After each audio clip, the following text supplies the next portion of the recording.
All right, everybody. Welcome to House Enterprise, Beers, Business, and Balls, and all of its entities. We're here recapping and previewing the trade deadline as miserable New York baseball fans, trying to figure out what we're going to do with our seasons, but also seeing what the rest of the season is looking like for the rest of the league. But we got Gracie Marks, Sam Basil, Chris Hanold, Jake Zimmer, and myself, Will Tondo. And ladies and gentlemen, we are on the eve of the MLB Trade Deadline. Not big blockbusters have happened yet, but we've had some moves made. But first and foremost, how's everyone doing? And what's the pulse check on what are the vibes right now? How are we feeling? Vibes are low. Actually, vibes are a little bit higher after the Scherzer trade. Vibes were low after the Robertson trade, though. I lost sleep over that one, to be honest with you. So I just want to say I've never felt like this at a trade deadline. I've always been excited. I've always been upbeat that my franchise is going to do something or at least deceive everybody. And I think what's been made clear is that the Yankees are just bad this year. And I hate to say it. I always have said, no, they're good. They'll figure it out, blah, blah, blah. Maybe the cautious optimist. I'm miserable. I'm miserable this year. And now I know what it feels like to be all of you. We're one of people like you now. I got to be careful what I wish for. Yeah, Chris, I have to echo that exactly the way that you put it. For me, it was definitely, it felt like the dam breaking on where the Mets were going to go this season was definitely Robertson getting traded. And then Max Scherzer getting traded on Saturday was kind of like the confirmation that, okay, the focus is on 2024. So, Look, I mean, that sucked. That first trade kind of hurt. I was at a Barbie-themed party, and, Barbie vibes were a little bit lower for me after that. But yeah, I feel like this Scherzer trade is kind of it's acceptance at this point. And based on some of the other moves, I know we'll get into it later today or later on this podcast. But some of the moves that happened earlier today, based on who's coming in for the Mets, have kind of lifted my spirits a little bit. So what goes in Barbie themed parties? Is it just like costumes, or is that themed drinks, or how's that work? A lot less than I thought. I mean, I showed up, I showed up sporty Barbie wearing a wig and baseball jersey, and everyone else, maybe a little bit of pink here and there, but not as many people were respecting the theme as I was. So it was a little disappointing. Tragic. Okay, Basil. That's how it is. That's how it is. I'm just gonna be honest here. And how about you, Gracie? What do we got? I'm feeling good. I think, the Robertson thing, I'm optimistic that, he's a free agent after this year. If we can bring him back in 2024, I'll be happy about it. The Scherzer thing, I'm ecstatic about. I mean, I went to his last start on Friday, and I literally told everybody I knew, I'm going to his last start. Tonight's the night. Like, this is it for him. And he went out, pitched a gem, and I was like, this is it. Like, I'm just so happy I was able to witness this. But I am so happy that he is no longer on the team. Just his attitude, everything about him this year was so pathetic, from getting suspended, from the post-game press conferences where he would just be like, I just got to pitch better. Like, this one's on me. It was like 25 times of that. So I'm just very, very happy. He choked in literally every single big performance, like the wild card, choked, Subway Series this year, choked. The Mets were up 5-1 in that game, and they choked. So I'm just happy that he's gone. And then with Verlander, a part of me now kind of hopes that he stays and that they end up keeping Verlander, because he's been very solid the past 2 months or so, and it seems like he's been kind of like, coming into shape a little bit. But yeah, I'm ecstatic. With Mark Canha, I don't really care. He was just kind of irrelevant. Like, I could care less about him. He was more like a fan favorite, but he was irrelevant. And I don't really know much about the pitcher that they got back. He's like a double-A pitcher with good double-A ERA, really bad triple-A ERA. So we'll see. But yeah, I couldn't be more ecstatic that Max Scherzer is not on the Mets anymore. Now, there's one thing, Gracie. Now, I want to bring this up real quick. So, I don't know if this. I'm pretty sure this happened to you before. Didn't you get a Carlos Correa shirt? Yeah. Before the deal, and then now I did. Okay, so you got the Carlos Correa shirt before when the deal was done, and then it fell apart. You then now got a Max Scherzer Funko Pop. Look. It's right here. It's right here. I literally have it on my desk. When did it come in? It came about 3 weeks ago, and yeah. And there was an account on Twitter that found it, retweeted it. That account that's like they already knew, where it's like sports takes that are like, like you just called it before it happened. And I just tagged them when Max Scherzer got traded, because in the tweet I was like, "Oh, this just came. Too bad he's getting traded in 2 weeks." And then they found the tweet and they retweeted it. But it was kind of cool that I kind of like knew that he was getting traded. But yeah, now I just have this and the Carlos Correa t-shirt. So, and I have an Ace t-shirt too with DeGrom and Scherzer that says like amazing aces. Like they're all like trash now. The historical archives of what could have been. That's kind of similar to that later in the season. I mean, obviously I just double checked their promotional calendar, and it's no longer on there. The Mets were getting ready to do a Max Scherzer themed giveaway. They were doing two-toned like skiing, like those like snowboarding sunglasses. Like one side was going to be like kind of a brownish orange, and the other side was going to be blue. But not anymore. Cool. Maybe the Rangers should do that now. Yeah, just ship them on over to Texas. I mean, they look cool. So I mean, I think it'd be worth it. I'm still excited for the Buck Showalter windbreaker. So that's pretty fire. Greasy, I also want to congratulate you on having the TikTok that made me laugh the hardest these past 2 weeks with Frank the Tank in the MSG sphere. Thank you. That was your best work, and that you've got a lot of bangers like that. So thank you. That was good. So I guess we'll start it off with the Mets, and we'll continue on our recap. But so right now they dished off Max Scherzer, which ended up, I think the return was Acuna's brother. So it's a name. Obviously, we don't know anything for a couple of years, but it's a name.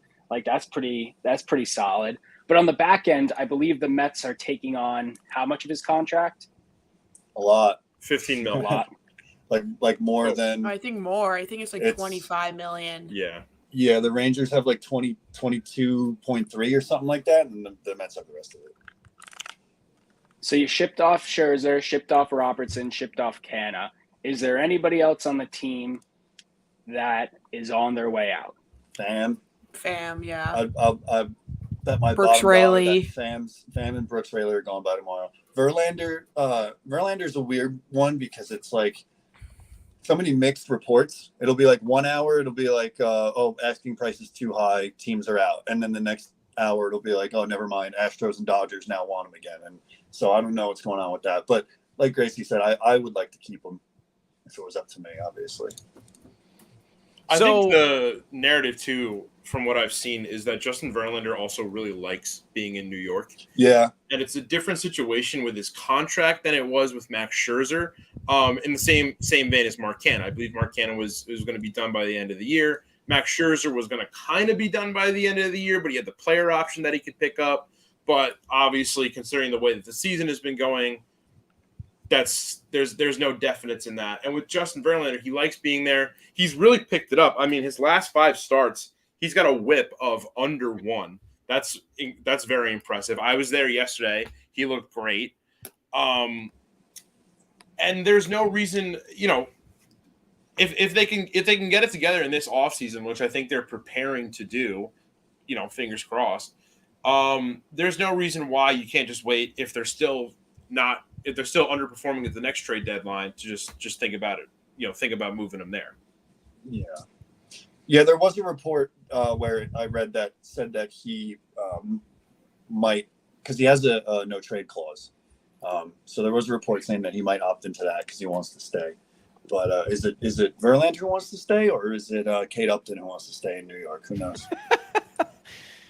the old Giselle and Tom Brady deal right there. Which is getting weird because, like, Giselle, apparently she's like, Brady's doing what he's doing now, but Giselle's still in the picture. So that situation's getting real weird. Wouldn't you be? Huh? So wouldn't you be? Oh yeah, no shit. He's making more money now. I don't. There's rumors floating around that a team that could be interested in an outfielder are the New York Yankees across the boroughs. I agree. Yes, I agree with it, but I want to poll the group. Are there odds that we get a borough to borough trade, a Tommy Pham, which I would hate? First of all, could Tommy Pham end up in pinstripes? I mean, what would the Yankees offer for? I mean, Pham's having a good season, but I'm pretty sure he's only on 1 year. Correct me if I'm wrong. So the return's not going to be like great for him. What would the Yankees have to give up? I mean, you can. I mean, but the problem is, you can keep Stanton. No, everyone. Listen, I know the Yankees right now. If we're gonna power rank hating on stars in the Bronx, Stanton is at the bottom of the totem pole because I'm saying Anthony Rizzo. And I hate to say this because when the Yankees traded for Anthony Rizzo 2 years ago, that was unexpected. He was, the heart of Chicago, lefty bat, incredible defense. Like, that was spectacular. But the fact that then they passed up on, Matt Olson and Freddie Freeman to keep Anthony Rizzo, I was fine with. The guy has struck out 120 times in the past 20 games. He had his first 5 strikeout game of his career last night. He's got to go. And I hate to say that because he was one of the reasons why he hopped back in on the team and why Aaron Judge is like, one of my boys is here. I want to return with, their wiener dogs and be friends together. But Anthony Rizzo is offering nothing offensively, which is a shame. He also just struck out again. Fun fact. He's now 0 for 6 with 6 strikeouts in his last 6 at-bats. Like, come on. But so he's 1. DJ LeMahieu at 2 because that's looking like a miserable contract because he was supposed to be this super utility silver slugger gold glover and he was he definitely was. He's hurting. I mean, he clearly has to be hurt again, which the Yankees would be no surprise if people are hurt and dragging through. I mean, Jose Trevino had a fractured wrist for 4 months and he was like, oh yeah, I was trying to play through it. Why wasn't that brought up in the preseason report? Your wrist was bothering you since April. That should be a red flag. And then Giancarlo should be hitting 50 homers a year, and he's not. So, but if we're talking MLB money, his contract is still a little bit more favorable than what's going to be dished out in the next couple of years.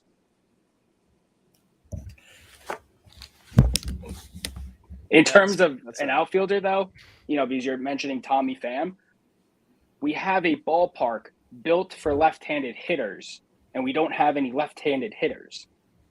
How stupid can we be? Get a lefty batting outfielder that can hit. That's all we're asking for. The Mets got a lefty you can have. Vogelback. Well, Dan Vogelback. Cash considerations. Can he play first? He can. He did in Pittsburgh. Yeah, but can he now? He's obviously in much different form than he is in Pittsburgh. He's a designated watcher. That's what Frank calls him. He doesn't do anything. He just watches the ball.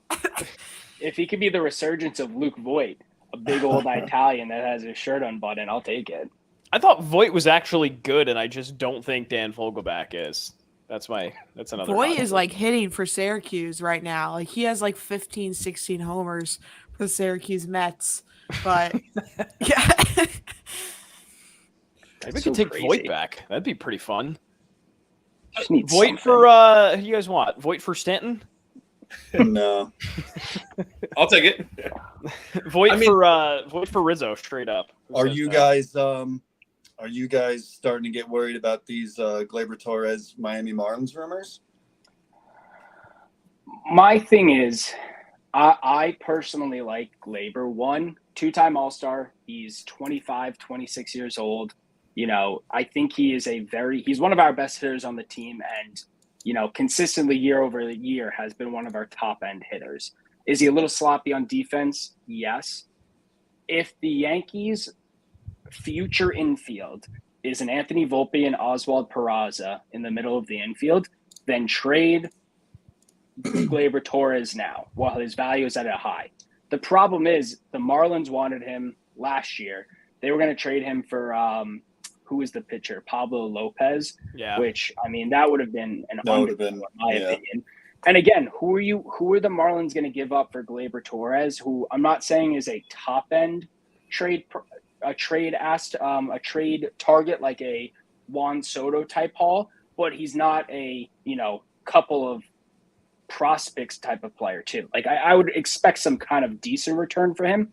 But again, the Yankees are showing right now that they do not have any trust in Oswald Peraza because he keeps going back and forth from AAA to here. And he was a ALCS starter last season. If you don't have trust in him now and you're showing the whole world your hand, then there's no need to trade Gleyber. Keep him as the second base of the future. I sort of feel that too. I don't think you are in a situation that you know exactly what you have with Volpe and Peraza as sort of the future of the infield because, simply put, Aaron Boone is a fucking idiot who refuses to take accountability or paints. I think he's gaslighting everyone. I really do. I can't. So, yesterday when he said, the offense wasn't too bad. They struck out 18 times. And he said he's like, the offense was, we're doing it. I'm getting the exact quote because I'm getting pissed Orioles. Off. It's like a franchise record. Yeah. Come on. I'm going to read the exact quote because it's disgusting. Like I thought it was fake. Oh God, where is it? It was something about the strikeouts, which is just so bad. He said, I can't find it now. All right. That's not great timing, but he basically said, besides all the strikeouts, I thought we were putting some good at-bats together. We were getting to Kramer. We were making him work a little bit. But, besides the strikeouts, we did pretty well. They struck out 18 times. That's not just something you say, oh, well, besides that, whatever. It's like, no, you struck out two-thirds of your outs were strikeouts. That's so bad. Oh, I think I don't know if this guy is just fucking with everybody or he genuinely believes it. But either way, I'm finally out on Aaron Boone. I was very slow. I was saying, listen, whatever. I was making excuses for him. Well, I think Jake and I were both blaming Cashman for building the team that he had and letting Aaron Boone slide. Because again, like when you look at his resume the past couple of years, it's like, okay, how do you fire a guy? Now, granted, Chris and I were talking about this earlier today. I think it's bullshit, not just with the Yankees and Mets, but any contender saying at the end of the season where it's like, we always have next year and stuff like that. I feel like your goal every year is to win a championship. And if you don't buy at the deadline as a contender, then what are you doing? Because it's like your window for these players are so small, especially for guys like Verlander and Cole and stuff like that, where it's like every year, no matter what position you are, you should be contending, not being like, oh yeah, we'll just tank, or we'll just clean house and retool. Like that's just not the case. You have unlimited money compared to Cincinnati or Pittsburgh. Buy. However, we always said that, okay, Cashman is being the one that's creating this team and Boone is just falling into place of, okay, he wins 100 games. Like clearly he's not the problem. Now it's at the point where, between his interviews every week with John Boy Media, which is just hilarious at this point because they're like grilling him and he's like, I don't know, guys. It's like you had 21 left fielders in the past 2 seasons. And we've always said for the past 2 years, we need a left fielder. Like now you're just insulting the fans or being like, yeah, the offense isn't too bad. You ranked 29 out of 30. What do you mean the offense? Yeah, I guess we're not at the bottom, but we're pretty much there. He's at the point where go back to the booth, buddy. We sound like Mets fans. We literally sound. Did you just say get ready to learn Chinese? Get ready to learn Chinese, buddy. Yeah, the Shanghai Sharks are going to need a new coach. I hope so. He'd look great in a Yomiuri Giants uniform. Yeah, it's tough. All right. I'm done. I'm done bitching about the Yankees now because clearly they've given up.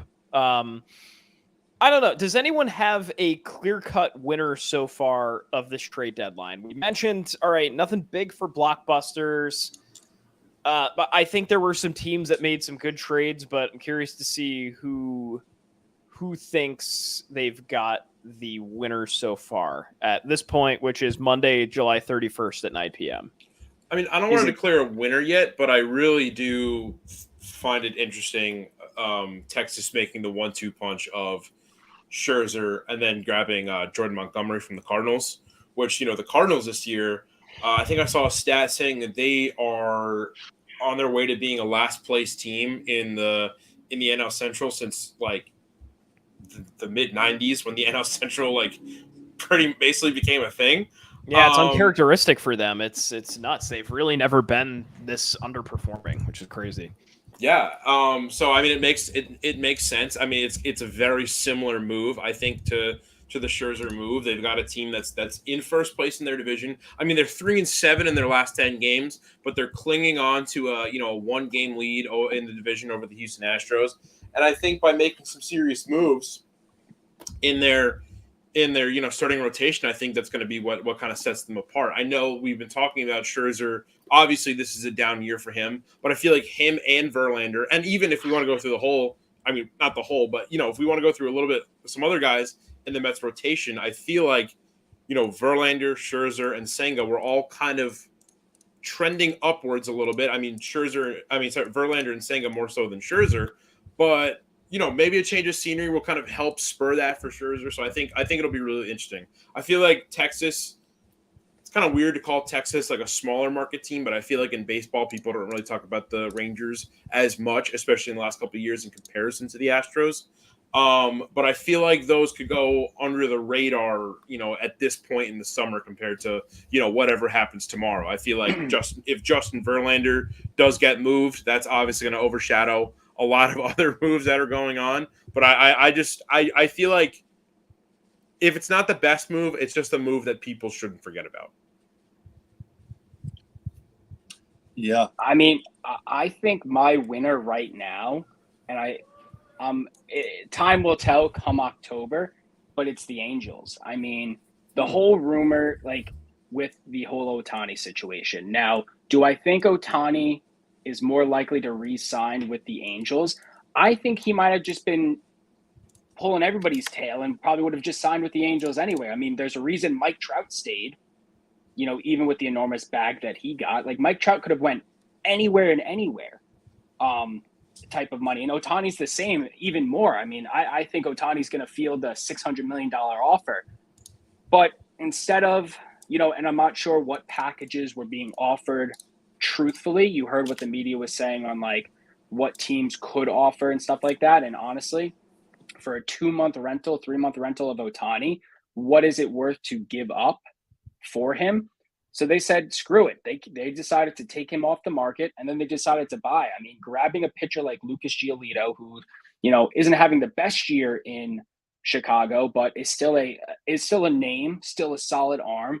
And then adding bats like CJ Cron, who comes back to Los Angeles, and Randy Gerchuk. I mean, I kind of like the moves that the Angels are playing, and it's fun to watch them buy. And hopefully they can make a little run with Trout and Ohtani, so we're not watching two of some of the more prolific players, if not the most prolific players in our lifetime, waste away in LA.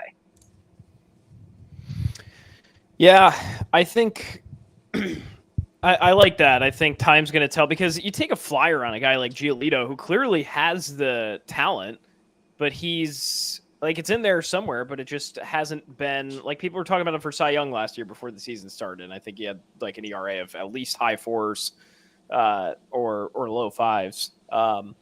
Off that, though, I think a sleeper team that could end up doing really well. I think it's kind of a cop-out, but the Dodgers made some good moves. I actually really do like their haul that they got. Lance Lynn, Joe Kelly, Rosario, which was really weird, but hey, why not? And like that was the weirdest trade of the deadline, I think, so far. Syndergaard for Rosario. I think you Mets fans, if you heard that probably 5 years ago, and we came to you and said, hey, Syndergaard's going to get traded for Rosario one day, you'd be like, wait a second.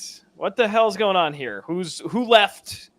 And turns out the Mets aren't involved at all. But I think Kike could be pretty good for them. He's probably going to platoon the outfield, maybe play second every now and then.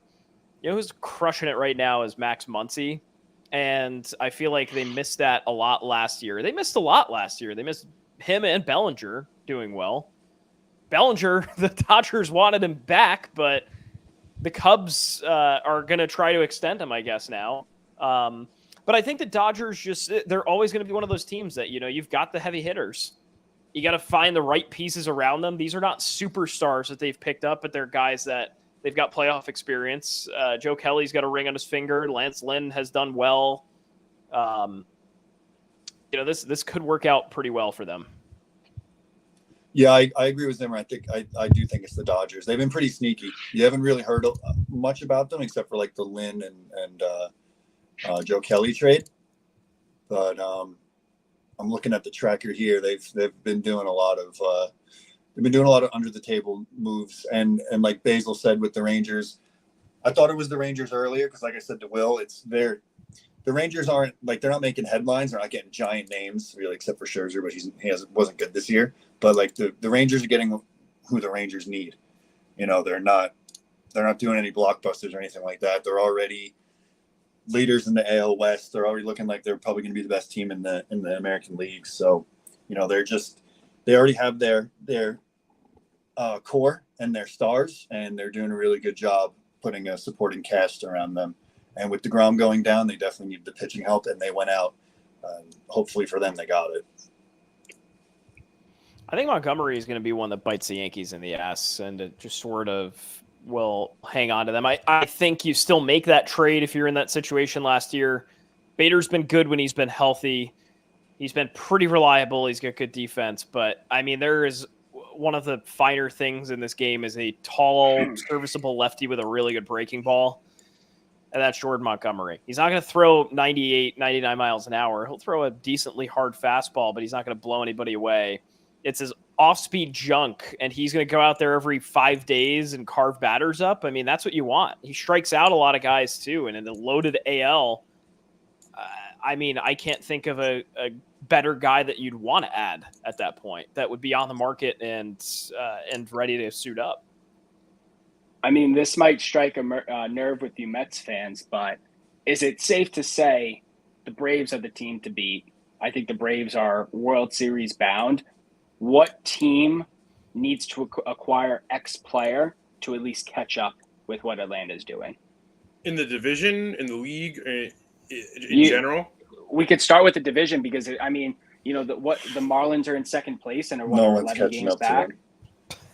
Yeah, they're on another level. Right now. Yeah. They're not the team to beat. They're the team to gracefully finish behind.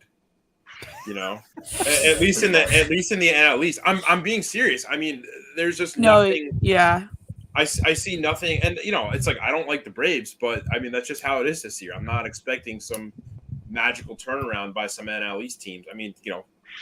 The Phillies had that surprise series with them in the divisional round last year. That could happen in the postseason, but regular season wise, I just don't see it happening. They're just too good. You look at the National League standings right now, and it's like the Dodgers are only up 2 games on the Giants. The Reds are only up a half game on the Brewers. And then you get to the NL East, and it's the Marlins in second place who are a good team, and they're still 11 and a half behind the Braves. It's such a sizable gap compared to the rest of the National League. And even in the American League, no one in the American League has more than a 1.5 game lead in their division.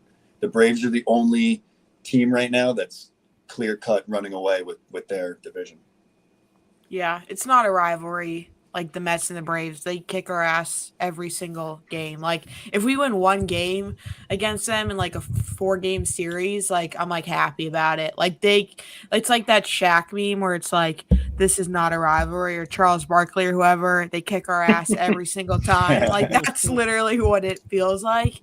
So it's if we get 1 or 2, if we split a series with them, it's a massive win because they just literally own us. One team that I feel at least is flying under the radar in this discussion. Not a team that I think is going to catch up to the Braves in the regular season, but a team that's just a little. I think they're a game and a half out of the wild card is the Arizona Diamondbacks. They kind of sold a little bit of the farm to Seattle for Paul Sewald. I really like that move. I know I believe they were in first place at one point. They were in the West. I mean, the fact that honestly, any year that a team that's not in California makes an impact in the NL West is a pretty strange year for the NL West, and I think it's something that we should, be paying attention to. So I really like that. I'm glad to see them kind of doing that. I feel like, from Arizona fans that I know, like people just are kind of stagnant about that team as a fan base, and it's just nice to see them making some moves. That's not like Colorado signing Chris Bryant to a massive deal and nothing really coming out of that, and then proceeding to go 41-64 through through exactly. July. It's embarrassing. But again, I mean, let's talk surprise teams. So, if we're looking at the NL, right, you have the Reds, who are right now currently in first place. The Giants, are one game back from the Dodgers. The Marlins and Brewers are both in wild card positions. And the Phillies and Diamondbacks and Cubs are all fighting their way up. Not necessarily any of those teams have been traditional buyers. Do any of these teams try to make a bigger splash, or do they kind of work with what they get, or try to get a small piece or two to retool? The Cubs are slowly buying right now, like you were saying earlier, Will. They're making some moves. I think the Giants are the biggest surprise, but they haven't been doing much. They just got AJ Pollock. I'm trying to see what else they've done. But yeah, the Cubs, like you said, they decided to go for it, and they've been sneaky for the last few hours at least. I'm gonna say this again. You and I talked about this on the pod last week, Will. I wrote a blog about this. Obviously, things didn't end up this way, but I thought the Orioles they were in a prime spot to just go against decades of tradition of not really getting these big stars and just going for it. The Orioles would have been an unbelievably wild fit for Ohtani, and I'm standing by that take. I think getting Ohtani would have been perfect. The Orioles just proved that they could do something that not really any other team has done to their effectiveness. They just waited out their young guys. They built quietly the best farm system in the league for 4 years in a row. They waited till everyone was ready. And now you see all these guys coming up like Gunnar Henderson and like Ryan Mountcastle and Adley Rutschman and all these random dudes. Who's the kid they just called up? Jordan Westberg. He's even getting some reps. Yeah, but it just reminds me of a few years ago where they had this young hot prospect named Manny Machado on a team with, other young kids that they were raising up, and they finally broke into the AL East and started winning some playoff games, and then the wheels fell off. That's the difference. That's like Anthony Santander, though. Like what was Chris Davis's historic streak that he had? He went like 0 for 50 something to begin. It was something crazy. I know the bar outside Camden, they were giving away free rounds of beer to everybody every time he got a hit. Yeah, and it was not much. So, I mean, the Buck Showalter Orioles were never good, but they were stingy. They had Adam Jones in center field and Machado and those guys. Zimmer, are you saying you're surprised by the Orioles this year? No, I'm like of their success. Yeah, I thought it came quicker than I thought it would. I thought they would have another like iffy year and then maybe compete next year. That's that's even still a maybe. I was shocked, to be honest, that they rose their way to first place. Because they also made to end last year, they ended up missing the playoffs, but I remember they made that huge push where they were like 10 games back or something, and then they ended up somewhere in like single digits or something. Correct me if I'm wrong, but I remember at the end of the year last year, they went. Yeah, they were over 500. I know that. I think they were like 83-79, if that sounds right, something like that. So I hear what you're saying, Tondo, where it's like, and I just looked this up because 11 years ago is when I went to Camden Yards for the first time, and it was the heat of the Yankees-Orioles playoff race. That's actually why they do replay in baseball right now, because Mark Teixeira came back. I'll never forget this for my whole life. We were there on a Saturday night. Mark Teixeira came back from an injury. He pinch hits, and he slides into first. He's clearly safe, but the ump calls him out.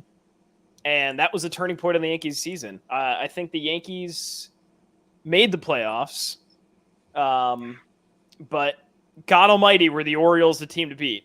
And that was the last time. You had guys like, look at this lineup. Matt Wieters at 26 years old.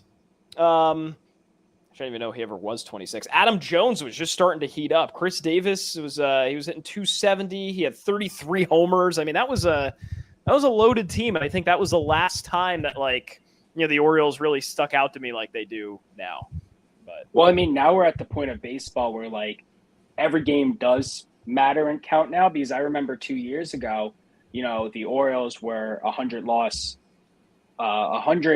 team, and the Yankees dropped like one or two of them in July or August, and that was the reason they didn't host a playoff game. And then they, you know, got embarrassed in Fenway.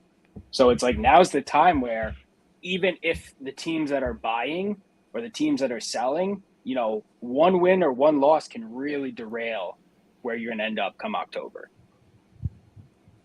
Look at the Mets last year. Lost that series against Chicago, and that cost them the whole division. Yeah.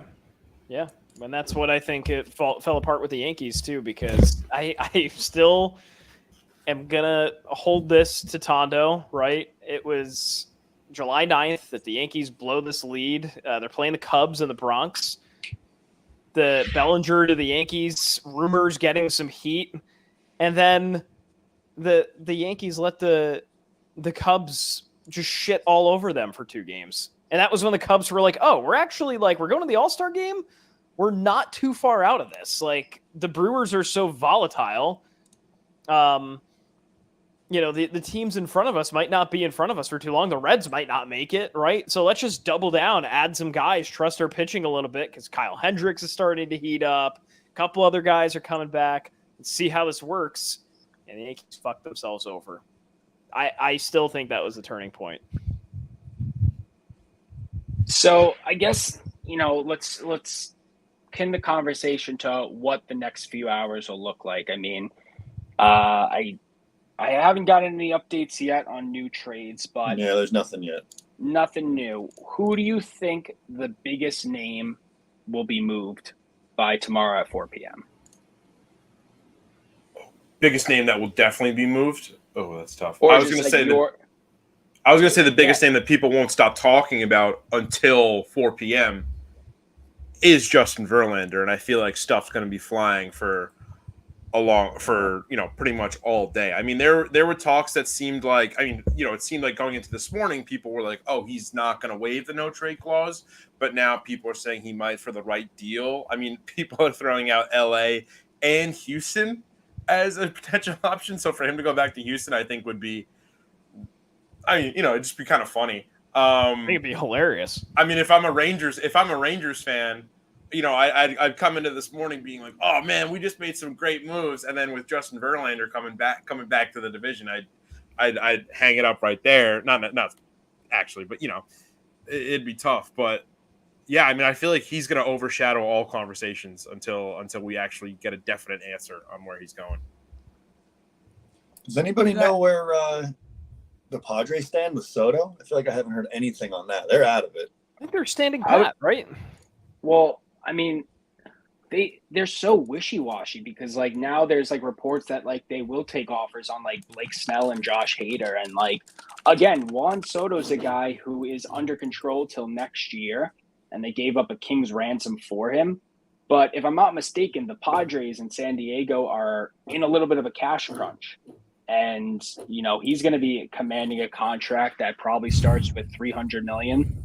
So it's a lot of money tied up on Xander, Tatis, Joe Musgrove, Yu Darvish. Like, the checkbook does have a limit at some point.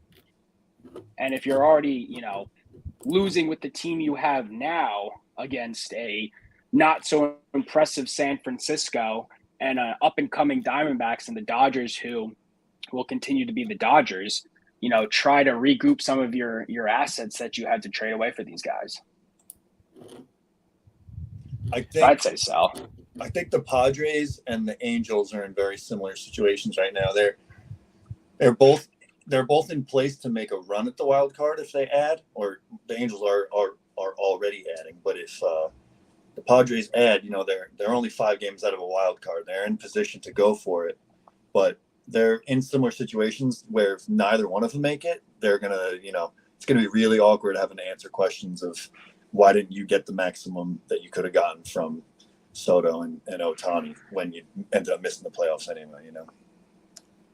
Could I throw a name into the ring? I'm not sure where he would go, but based on, where his team stands and based on how many pitchers have been kind of flying around ahead of this deadline, I mean, could we see a guy like Shane Bieber getting dealt somewhere? I mean, I feel like Cleveland was having a decent year last year, but they've underperformed. I feel like the AL Central is a really weird division this year.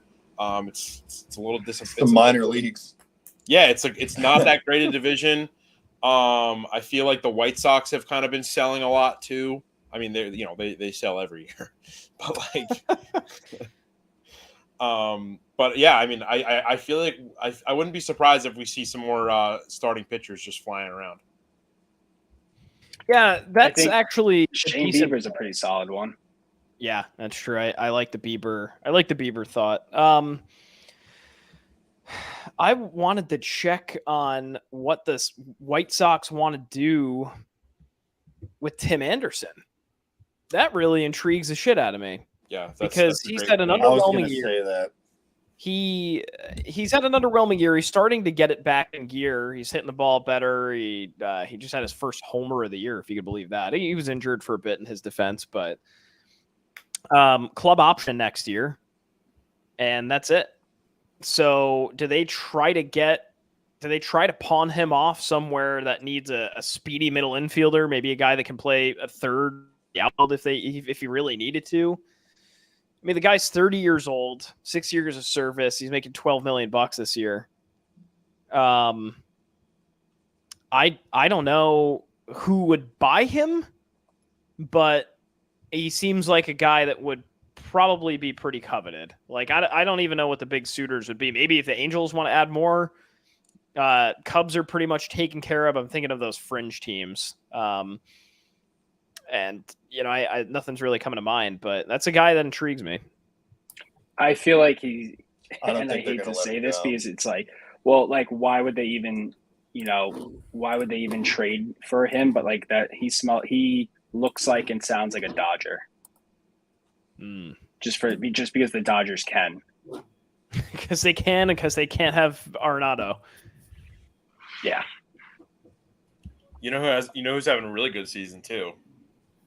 ERA under 3, WHIP just over 1. It was Aroldis Chapman. Yeah. He's kind of a trade deadline darling. If he already got traded to the Rangers. Yeah, but he's on the Rangers now. Oh, did he get? Oh, Jesus! A few weeks. That was like June 30th. Yeah, they said in the beginning of at the beginning of the summer, they're like, yeah, we want you. The Royals are like, okay. Oh, but that was where Texas, I think a lot of people, to the point that's been made, that's where Texas said, like, hey, we're actually serious. Like, we're going to go add this little piece here. We know what he's got, but we're buying. Make it known we're buying in a couple of weeks.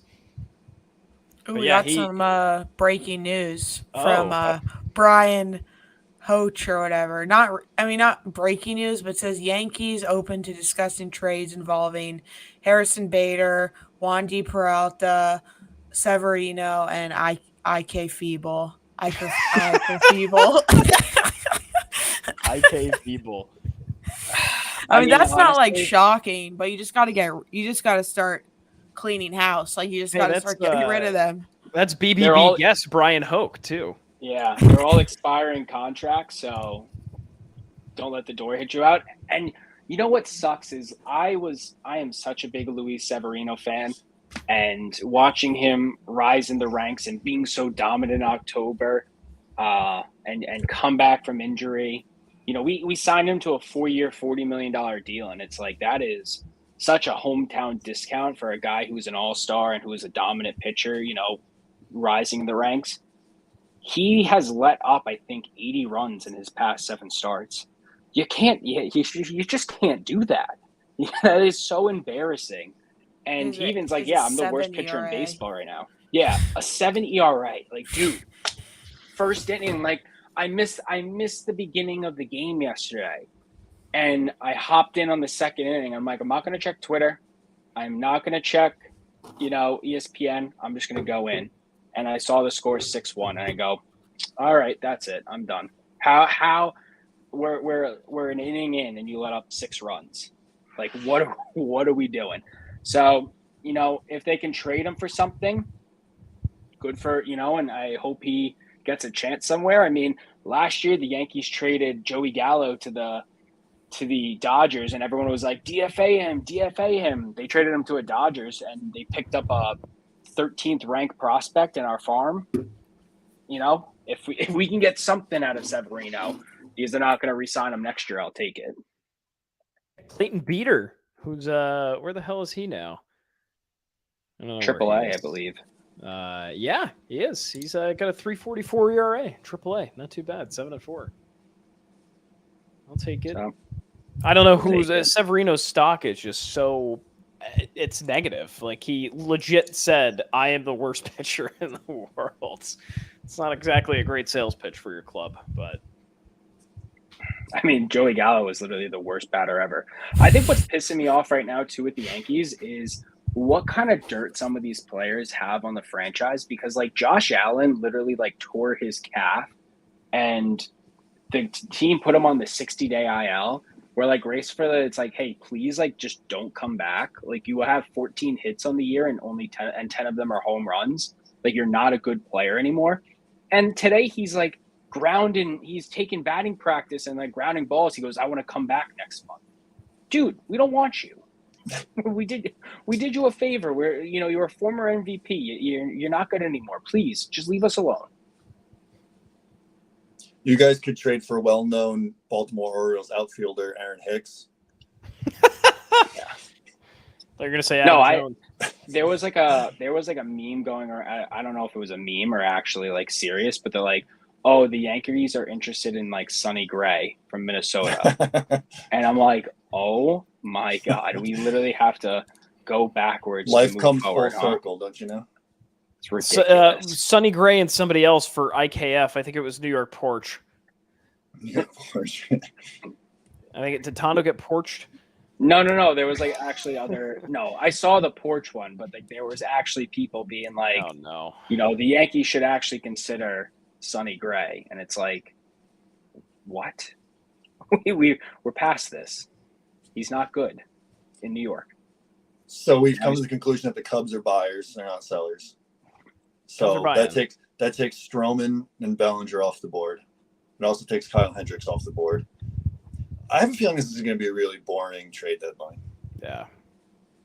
It could have been really cool. Ohtani's off the board. Soto's off the board. Those are the 2 biggest names that everyone was talking about.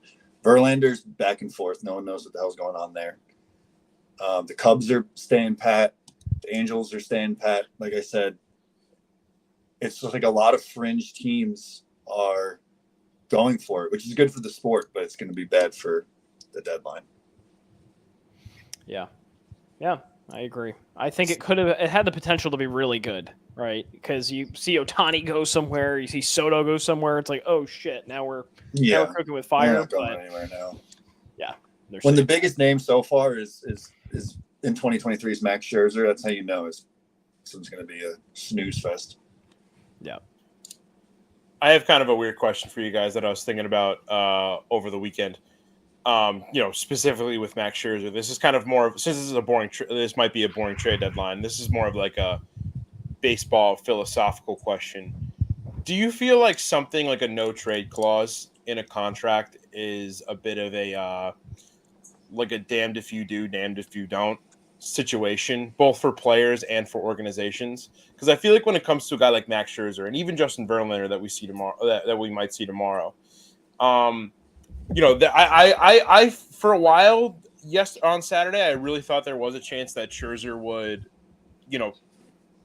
use his no trade clause and be like, no, I just want to stay here with the Mets. like when you do something like that, if say there's a situation where you say, I'm gonna take advantage of my no trade clause and I am going to stay with the team. Do you feel like that kind of sets a weird tone with your relationship with the front office, or even your relationship with the fan base? Like, I know there's plenty of times where players might want, even if they like the player, they might want to see them get traded to see what other assets can be obtained out of it. Do you feel like players can kind of feel cornered with with not waiving their no trade clause at the risk of being thought of as selfish a little bit? I guess my question is just like, I'm trying to think of when the last time a notable player has said, no, I'm declining this trade in the MLB specifically. Eric I feel like Hosmer it's happened last year. sports. Oh yeah. All right. That counts. Where were they trying to send? They were trying to send him to the Nationals or something. Yeah. Yeah. I wouldn't go there either. He said nah, and then the Nationals. But like, I guess nah. Hosmer counts, Tondo, but I mean like a star. Like, when's the last time you've seen like a very notable player say, no, I don't want to go there? Hosmer's a good example. I'm just trying to think of like, I feel like no trade clauses are so new to the sport. Yeah. And I might just be ignorant, but maybe they're just more I just feel like now. Yeah. I mean, on the flip side, I think there are times too where no trade clause, hindsight is 20/20, but I also feel like, there could be times where a no trade clause could, benefit both a player and a team. Like, I feel like Justin Verlander's no trade clause, depending on what the Mets do in the going into 2024, in December and January, if they try to trade Verlander, he goes, nope, no trade clause. And then they actually build the right team, they build the right bullpen, it could benefit. I mean, that's obviously very, wishful thinking. But I just thought it was interesting. I was like, you know what? I really haven't seen a lot of situations where players don't waive it when it comes down to it. So part of me feels like it's kind of just a weird thing to exist in general. You know what I mean? I think if you've earned it, like say, like you said, like guys like Verlander and Scherzer, like with so much that they've accomplished in their careers and the age that they're at now, why shouldn't they be allowed to pretty much steer the ship on the rest of their career, which isn't going to be much longer anyway, Yeah, people talk about that with Verlander too, specifically like with his reasons to stay with the Mets, a little bit outside of baseball. I mean, he's a guy, he's been around the league. I mean, he's kind of towards the tail end of his league. Like, maybe he just wants to chill and live in New York for a little bit. Yeah, he's won his MVPs, he's won his Cy Youngs, he's won his World Series. Maybe exactly. Maybe he just wants to hang out and live the high life in Manhattan in the twilight of his career. Yeah, eat some good pizza. Exactly. It's But I also feel his wife. It must be. I mean, is she like what's she doing in New York now though? Like, that's so. Does she just? Are you just like being a dick? Like, does she want to? Where they met? Didn't they meet at Yankee Stadium? Probably. He threw her the ball with his phone number on it or something. Yeah, so she's obviously like. Oh yeah, this is obviously where she wants to be. Was he with the Tigers when they? He was with the Tigers, and she was sitting above their dugout, and he tossed her the ball when the Tigers were in town. And that was also the same. She's obviously got her ties to New York. Yeah, she got kicked out of the Legends Suite because she was wearing a Tigers uniform in the front row, and they're like, "No, you can't wear that. You have to wear Yankee stuff if you're down here." That's crazy. And she was flipping off. I don't think flipping that's off Philly that fans crazy. during the World Series last year too, which that was iconic. That was so funny. But like, I understand. Like, I get why you don't think it's crazy, Tondo, but it's like also. I don't know. It's you paid all this. She's a fucking celebrity. Like, she probably paid $10,000 for those tickets. Like, whatever. I'm not making excuses for her. I don't want to carry Kate Upton's bag. I'm not doing that. Yeah.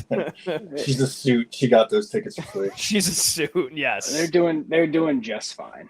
I'm not worried about them, nor do I like feel bad. Let me make that clear. Tondo and I actually just missed Verlander and Kate Upton's wedding in Florence. We missed it by a week. That was sad. Did your invite get lost in the mail? It did. Yeah. Well, after we watched them win the World Series, which was disgusting. But that's also Kate Upton, Justin Verlander, I think, missed the World Series parade for your wedding in Florence. He did. He missed Like, the you couldn't take 2017 World Series. You couldn't take a pause on your wedding by a couple days? In let him party hindsight, with his it boys? maybe because he knew what they did and he knew it was coming. You can get married anytime you want. You only win the World Series. Well, in this case, twice. You only cheat to win the World Series once. I think over it. I think missing the parade to get married is an okay reason to miss a parade. You can get married any day. Get married the day after. You're gonna get married the It's next not like- week. It's not like she was giving birth, like, respectable. Like, it was a wedding that could have been moved 24 hours. Like, Yeah, but I mean, I mean, as a player, I mean, look, I think players love the parades. No, the obviously. wedding Like, could have waited. they just go crazy and get drunk, but it's like, I mean, I feel like, he must have just thought, I did all the celebrating, he did the thing, I mean, he won the World Series, so it's like, whatever. Yeah, they banged It on was a his trash first- can a few times and then they got a ring. It was great. it was his first ring, too. It's like, if this was ring, like, 3 or 4, Yeah, I'd be that's like, all right, grizzled vet. Like, he's been here before. Like, he can go marry his supermodel wife. It was his first ring. Well, he got another one like 5 years later, so it's all right. Yeah, well, what? So for Verlander, I mean, obviously you guys want to keep him, but like, what is a package that'd be like? I know obviously you probably won't know specifics on prospects, but like, what do you need in return to be like, okay, I'm okay with this? High pitching, high value. Like, if it's not like a really good starter, I mean, which a team is not, a team's not gonna. Even though Justin Verlander is great, like, he's the reigning AL Cy Young. Like, a team's not just going to give up just another one of their own best active starters for Verlander. So I would want to see like one of their better pitching prospects, like maybe two pitching prospects, because that's what the Mets need right now. That's all I want them to acquire before 4 p.m. tomorrow. If they're going to acquire anything, just pitching prospects. They need pitching. They don't need another catcher. I don't know what the hell they're doing with all these catching prospects. I would like to see them get someone that's maybe a little closer to MLB ready. And they're getting these young guys. They got the 2 guys for Robertson, who aren't going to see a diamond for a long time. Probably will never see one for the Mets. And then Acuna, I think they said they're starting him off in Double-A. Correct me if I'm wrong, but how old is he? Does anyone know how old he is? 21. 21. All right, so he might be a little bit closer, but he's still a few years off. I would like to see him try and get someone a little closer to maybe seeing the major leagues at some point. How old's Ronald Acuna? 25. Wow, that's it. Damn. Yeah, Chris, you make a really good point, because I feel like I was kind of saying this to somebody earlier today, but when you make that decision, so like I feel like what we were saying before, like the Robertson trade, it's a signifier that they're looking at 2024. Scherzer kind of confirmed that. Getting rid of Verlander definitely confirms that. So your next focus as a team for the rest of 2023 is, how do we maintain people coming to games? How do we keep butts in seats, and how do we keep people watching on TV? One thing that kind of helps out with something like that is, bringing up a good prospect late in the season. Like, I feel like the Brett Beatty call-up last year was fun. I mean, obviously they were still looking for the playoffs, but I mean, regardless, I think it still served that same purpose. So if they can get a guy that is like, that can get a couple starts in AAA and then come up and then get people excited in those last couple home games in September and October for 2024, I think that's the smartest move. Yeah. Yeah.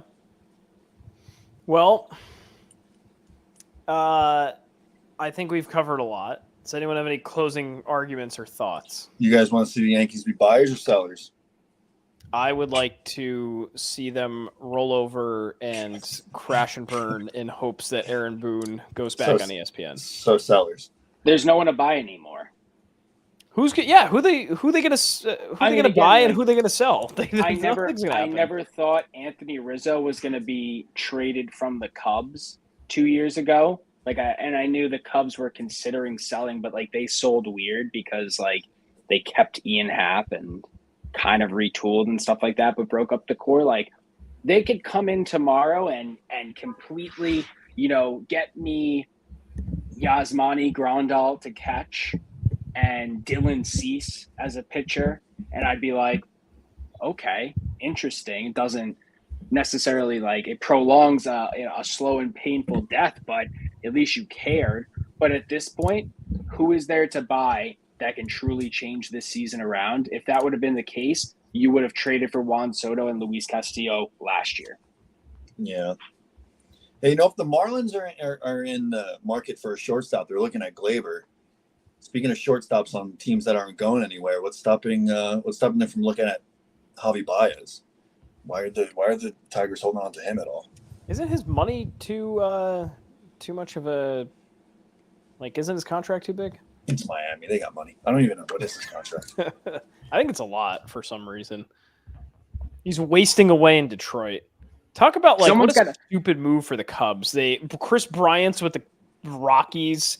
He's wilting away in the Tigers, and then Anthony Rizzo struck out 6 out of 6 times he goes up to bat. 6 years, $140 million. That's a shit ton of money for him. Honestly, I like the Mets infield this year. I truly, I like your infield as a whole. But the Lindor Baez 1-2 punch in the middle of the infield was pretty cool. It was so fun. That was. I like Baez in the Mets uniform. It was what weird. about the thumbs down? That's all I think about with the two of them. That's it. They were mean. I didn't care. I thought it was fine.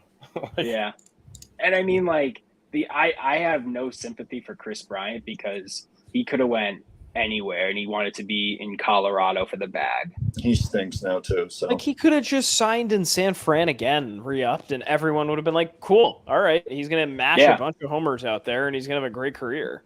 That you clearly went for the money and not the contender, where a contender would have paid you the same, if not slightly less. Dude, it's fucking Colorado. It's so bad. Schwarber's the only 2016 Cub that's still mashing out there, and he's okay, I guess. But compared to how Rizzo and Baez and Bryant and them are doing, I guess that's it. We didn't talk about the Phillies at all. What do they do? I don't really know. What's their score right now? Because they're in a really interesting series. They're playing the Marlins. They started 3-game set against the Marlins tonight, and both of them are. They won 4-2 tonight. The Phillies. Yeah. Damn. Okay. Because it's that's a team that yes, they got embarrassed in the World Series, but they were there. Yeah, I think they shouldn't have been. You know what I mean? That was people would probably think they shouldn't have been there. I think this year was weird for them too because Rhys Hoskins done off the bat, right? I think the expectation sort of lowered a little bit. They're like, all right, let's come back to earth here. Then Bryce Harper comes back and starts hitting the ball pretty well. Tommy Johnson came back in record time. Yeah, that was insane. I was like, wait a sec, he's not back yet. They added Trey Turner. Yeah, he's been so bad though. Point. Yeah, Trey Turner. Everyone was like, "Oh, he's gonna be better than Lindor," and look how that happened. Look how that went. Is he really hot garbage right now though? Yeah, we bring up guys like Scherzer and Trey Turner and stuff, and it's we talked about Machado earlier. It's who's to say the Dodgers aren't going to go out and make a splash for a big name that we might not be aware of? I feel there are some names in Detroit that we're missing that are going to move too, like we said, Javi Baez. They're not going to get Torkelson out of there though. No, who was that pitcher? Was the All-Star Eduardo? Well, Erod's kind of having Michael Lorenzen, right? Michael Lorenzen. Eduardo Rodriguez. Yeah, Erod. Erod's on the market again. He's got a 2.13 ERA. So Matt Boyd comes up every year. I don't like how both of our teams are selling because it's I feel bad for these other teams that are literally getting picked for parts. You're literally these rich people are going into their little cardboard box and it's what's the shiniest coin in here and just taking it away for pennies. It's really sad. It is. Especially for teams I saw Pittsburgh started to sell a little bit. They shipped off Carlos Santana. McCutchen could probably he's been a be traded. This year too. But it's the Pittsburgh was a hot, fun team for a hot second. Yeah, for like a couple of weeks. until started O'Neal Cruz losing. went down. That was it. Yeah. Does someone take Akil Baddoo? Remember him from last year? Or was it the year before that he was just on like an absolute fucking tear the first 2 weeks of the season and then he just fizzled out? He's hitting what's Akil Baddoo doing right now? He's hitting a whopping ice cold 209. He's only 24. Serviceable outfielder. Weird. Baseball's so weird. Miggy's hitting 251. Miggy's got 1 homer and 17 RBIs in 61 games. In case anyone was wondering. Someone take a flyer. The Yankees should just fucking trade for Miguel Cabrera at this point. Miguel Cabrera is lucky that he won a ring with the Marlins in like 2004. Because other than that, like he's just those Tigers teams were so like I love playing. Didn't he win both years? Wasn't he on their 97 and their 03 squad? No, he was he was rookie of the year in 2003 when they beat the Yankees. So he didn't. All right. In Miami. And it's like he's lucky he got that off his chest because like the rest of his times not being able to, catch a ring, especially with some of the squads that they had. Like I was saying, like I love playing the Sporkle of the Tigers because it's like you have like 27 Cy Young winners, like 14 MVPs, like 112 All-Stars from like 2010 to 2014, and they walked away with nothing. Yeah. Their last good team had Ian Kinsler, JD Martinez, and Max Scherzer on it, and Torrey Hunter. You had Prince Fielder. You had Rick Porcello. You had a bunch of big names. Hey, this is good practice for Immaculate Grid, people. Yeah. Good, just studying Baseball Reference all day. Red Sox are keeping Verdugo. That was Bob Nightingale, clown. Yeah, what about the Red Sox? Haven't been doing much either. But they're in a similar situation as the Yankees and the Mets. Yeah, I think all three of them should just stand pat, not really do much. No, I want the Yankees. I wanted the Yankees to re-sign Harrison Bader. Cleveland made Josh Bell available. Yankees fans. I don't want him. Don't want him. So Verlander's the name that goes. What else? We good team? Is Miguel Cabrera going to go to the Yankees tomorrow? That's what's going to happen? You guys are getting Josh Bell calling it out. I don't want Josh Bell. Who's clearing the payroll for Ohtani in December? That's. I think the Angels. I'm now on board. I think the Angels are going to do it. I honestly think he takes a hometown discount with the Angels. And Chris and I were talking about this earlier. Like he's just going to get like a taste of playoff success this year, and like the same thing with Mike Trout. I love being here. Let me just get a multi-million mansion in LA and chill for the next 10 years and like make all these all-stars and MVPs. And like, I don't care if I catch a ring. I don't think he's gonna do it. I think Trout regrets that decision too. Does he? Mike Trout plays half a year every year and still gets all-star and MVP votes. And he's still making. I would say Trout regrets it more than Ohtani will. Yeah. Then why did he never ask for a trade? He probably did. Who's going to take? Isn't he like on a $450 million contract? He's on something crazy. He was on something record-breaking when he has the record. Yeah. Yeah, I don't know. Who knows?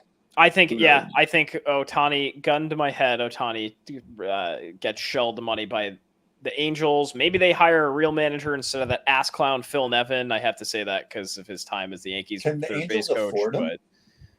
But they'll make room. They're gonna have to. I mean, they gave Pujols that contract. So, but the problem is with Ohtani is now he's pigeonholed himself to. He said he wants to be on the West Coast. So that's yeah. He said that when he was like just moving here, Now he's got a taste of what it's like to be in the United States now. It's that feeling could have subsided by now. But if that's the case, then it's only the Dodgers and the Padres, and the Padres have money issues already. They have don't to count out the Giants. The Giants spend too. They could. Well, the Giants have been historic spenders as well. Yeah. If he's a Dodger, go. That's not going to happen. Don't do that. It is because they have fucking everybody. Oakland. Don't manifest this. Yeah, he's going to go to the Las Vegas Athletics. The Las Vegas Athletics get back to relevancy. That I'd put my tinfoil hat on that one. I'd buy into that. Ohtani to Vegas? That would be pretty wild. Now, actually, yeah, now that you say that out loud. I don't hate that. Would it happen? No. But that's how do you win back how do you win back your fan base that you just burnt to the ground on these moving rumors and stuff? You just pick up Shohei Ohtani. Yeah. That's like mind blown right there. I think Basil's trying to talk, but he's muted. Yeah, I was gonna say, do you win anybody back by making a move like that, or do you just quickly captivate the Vegas crowd? Because I mean, I feel like if I was an Oakland fan, and I'd be so pissed. I spent years begging the team owners to either do something with the roster, stop selling all the best guys, fix the stadium, or just straight up sell the team and give it to someone who can do it. To just leave, and then the moment they're in the new city, start being a great team. I mean, I'd be infuriated. And look, that's going to happen. It's whether or not it's with Ohtani or not. Like, this move to Vegas is probably gonna rejuvenate the front office a little bit, and they'll actually want to start winning again. And it's like what I was saying with the no trade clause. It's like damned if you do, damned if you don't. Like, they're gonna be a big villain in baseball once they start getting good. I'm not saying I'm necessarily gonna they're not gonna be like a villain to me, but I feel like people they're gonna garner a little bit of a reputation there. I think Ohtani or not, Vegas has proven to be a great sports town with the Raiders and the Knights. So I think they're gonna be putting butts in seats right away anyway. Oh yeah, I totally agree with you there. I'm just saying I feel like that lost market is going to be a little, salty.